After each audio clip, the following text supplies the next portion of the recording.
মুহূর্তে দরকার বিএসসি সংস্কার, এই মুহূর্তে দরকার বিএসসি সংস্কার। আমার আফসোস, আমার কষ্ট হচ্ছে এটাই যে আমার অপরাধটা কী ছিল। আমি তো কোনো অযৌক্তিক দাবি নিয়ে যাইনি, বা আমি এমন কোনো আচরণ করিনি যেটার জন্য আমাকে আমার আঙ্গুলগুলো ভেঙে দেওয়া হবে।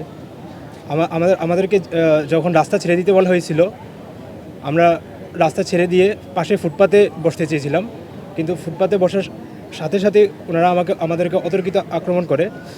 তো আক্রমণের এক পর্যায়ে আমি টিকতে না পেরে আমি যখন চলে যাচ্ছিলাম, তখন পিছন থেকে আমাকে বলতেছিল, তুই হাঁটতেছিস কেন, তুই দৌড়াস না কেন, এই কথা বলে আমাকে পিছন থেকে অনেকবার লাঠিচার্জ করা হয়। এর এক পর্যায়ে আমার হাতে প্রচণ্ডভাবে আমি আঘাতপ্রাপ্ত হই। আমি শুধু হাতে না, আমি অনেক জায়গায় ব্যথা পাইছি। আমাদের সবার মনে সন্দেহ যে অলরেডি 46তম বিসিএস লিখিত পরীক্ষাটার প্রশ্ন অলরেডি ফাঁস হয়ে গেছে, এবং এই প্রশ্নটা বিজিপিএসে ছাপানো সেই প্রশ্ন যেটা দিয়ে আমাদেরকে পরীক্ষায় বসতে বাধ্য করা হচ্ছে।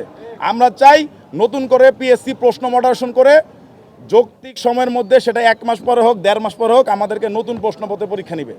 আপনারা পিএসসিকে জিজ্ঞেস করবেন এই প্রশ্নপত্রটা কবের। আমাদের কাছে অনেক ইনফরমেশন আছে, আমাদের সাথে বিভিন্ন বিশ্ববিদ্যালয় কলেজের স্যার ম্যাডামদের যোগাযোগ আছে যারা পিএসসির প্রশ্ন করে, প্রশ্ন মডারেশন জমা দেয়। তাদের কাছ থেকে আমি ইনফরমেশন নিয়ে এসে এখানে কথাটা বলতেছি। 5ই আগস্টের পরে নতুন কমিশন কোনো লিখিত পরীক্ষার প্রশ্নপত্র কোনো শিক্ষকের কাছ থেকে জমা নেয়নি। আপনারা ছাত্র জনতার পক্ষে অবস্থান নিয়েছেন, আমরা কিন্তু সেই জায়গায় আপনাদের উপরে আমরা ভরসার জায়গাটা পেয়েছি।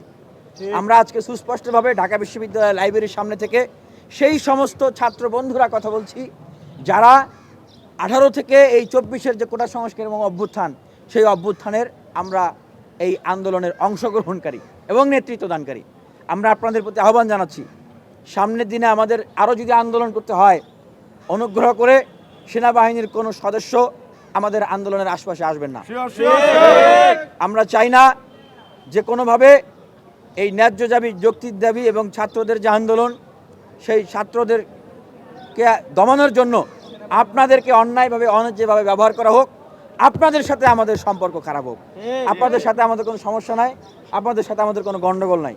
আমাদের যৌক্তিক দাবি আমরা প্রকাশ করব, আপনারা আমাদের কাছে আসবেন না। আমাদের এই ভাইরা যে আন্দোলন করছেন, এটা কি কোনো সরকার বিরোধী আন্দোলন? না না। এটা কি ইউনিট সরকারের বিরুদ্ধে আওয়ামী লীগের কোনো আন্দোলন? না। তাহলে তাদের উপরে কেন পুলিশ দিয়ে, সেনাবাহিনী দিয়ে হামলা করা হবে, আক্রমণ করা হবে? কোন পুলিশ আমাদের এই ভাই বোনদের উপর হামলা করেছে? কোন সেনাবাহিনী আমাদের এই ভাইদের উপরে হামলা করেছে, আক্রমণ করেছে?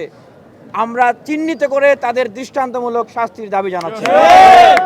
আপনারা জানেন বাংলাদেশের বর্তমান সরকার কিন্তু নির্বাচিত সরকার না।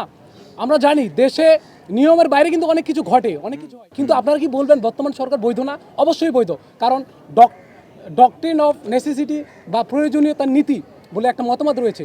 এই মতবাদ অনুযায়ী কিন্তু প্রয়োজনের খাতিরে, বর্তমান যে পরিস্থিতি আমাদের, এটার খাতিরে আমাদের সরকার কিন্তু বৈধ। ঠিক তেমনিভাবে আমরা বলতে চাই, এই যে 100 মার্ককরণ, এটা কেন 47 থেকে করা হবে?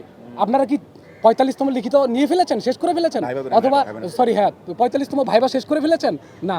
আপনারা কি 46 লিখিত শেষ করেছেন বা 46 ভাইবা শেষ করেছেন? করেন নাই। সেক্ষেত্রে কেন আপনারা 45 থেকেই এটা কার্যকর করবেন না? সে প্রশ্নটা আমার রয়ে গেল। প্রশ্নপত্রের বিরুদ্ধে লড়াই হবে একসাথে, লড়াই হবে একসাথে, প্রশ্নপত্রের বিরুদ্ধে লড়াই হবে একসাথে।